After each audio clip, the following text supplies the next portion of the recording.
There's an old Filipino saying that when you buy a motorcycle, one of your foot is already stuck in the grave.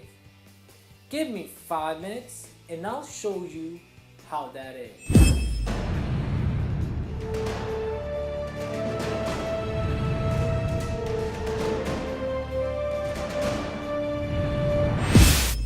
It's cheap, it's fast, and it's fuel efficient.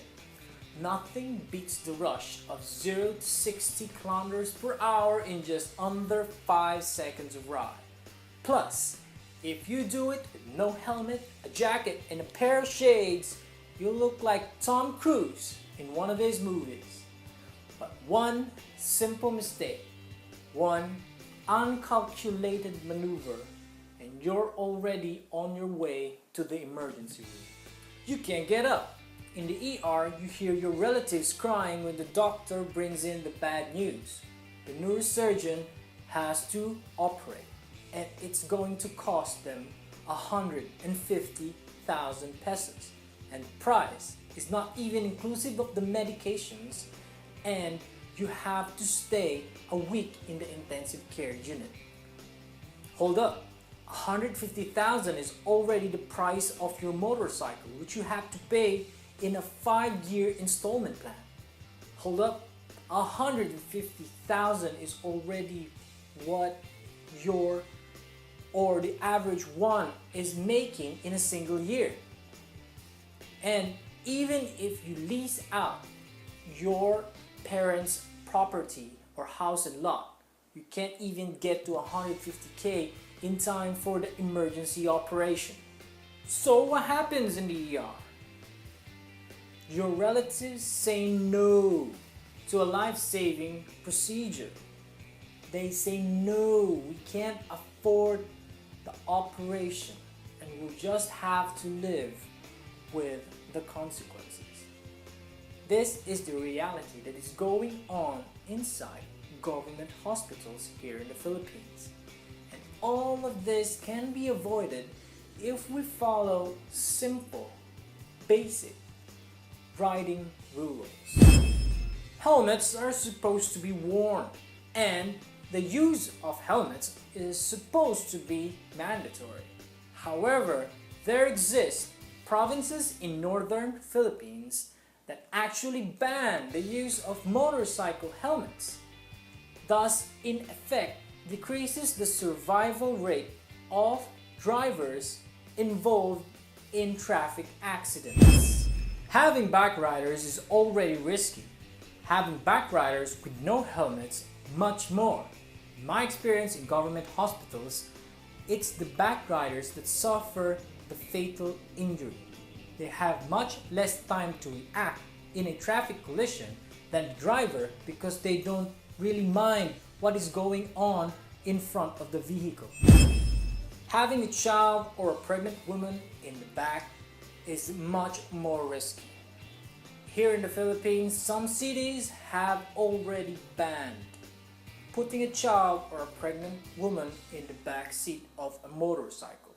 However, it's still not a nationwide law. So, in effect, we are still seeing pediatric or OB patients in near fatal collisions. Drunk driving. In my personal experience, 90% of motorcycle drivers that are brought to my ER are already drunk. I hate to admit it, but they even lie about their intake. They even say no, I didn't drink, even if they reek of alcohol in their breath and in their clothes. And if questioned by the police, they only admit to only one bottle of beer. Why? Because one bottle of beer is not enough to indict them.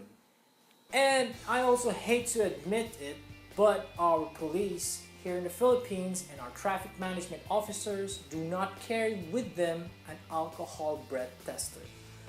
And in the ER, especially in the government hospitals, us doctors, we do not do a serum alcohol test because it is not mandated for us to do so.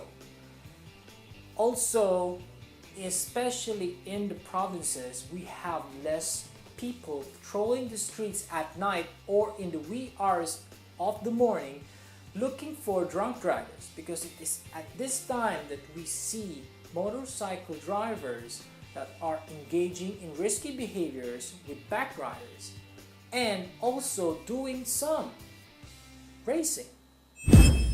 Of course, there are cities in the Philippines that have enacted strict ordinances when it comes to motorcycle driving. Like here in Olongapo, we have random LTO checks and the traffic police are always visible even at night. That's why when riders pass by our city, they show discipline and they show respect. However, when they reach the borders, some of them show this. They remove their helmets, they chug their arms into the visors and put their safety headgear on their elbows. In neighboring towns, you'll see this. A child less than 1 year old being carried by a backrider, and none of the occupants in the motorcycles are even wearing helmets. Time and again, I see minors driving unregistered motorcycles. This is especially in the provinces. So, in effect, if you check the statistics in our emergency room, 80% of motorcycle accidents do not happen inside our city. It happens on neighboring towns. And speaking of health statistics, here in the Philippines, among the age groups of 15 to 25, the number one cause of morbidity or injury is traffic accidents. These are our teenagers and these are our young adults. If we can make them aware, we can save their lives. And I'm Dr. Zero Melio for the Zero MD Show. Thank you very much for spending a small amount of your time with me today, learning about traffic accidents and wearing motorcycle helmets. Also, if you want more on public health and medicine, you can click that subscribe button below so you can get the latest on the Zero MD Show. And if you are on Twitter, you can follow me at twitter.com/0md. And if you do Facebook, I can be found at facebook.com/0melia. Make sure to like that page. I'm Dr. Zero Melia again. Thank you very much for watching and mabuhay. It's cheap, it's fast, and it's cheap, it's fast, and it's fuel efficient. Yeah, it's cheap, it's fast, and it's fuel efficient.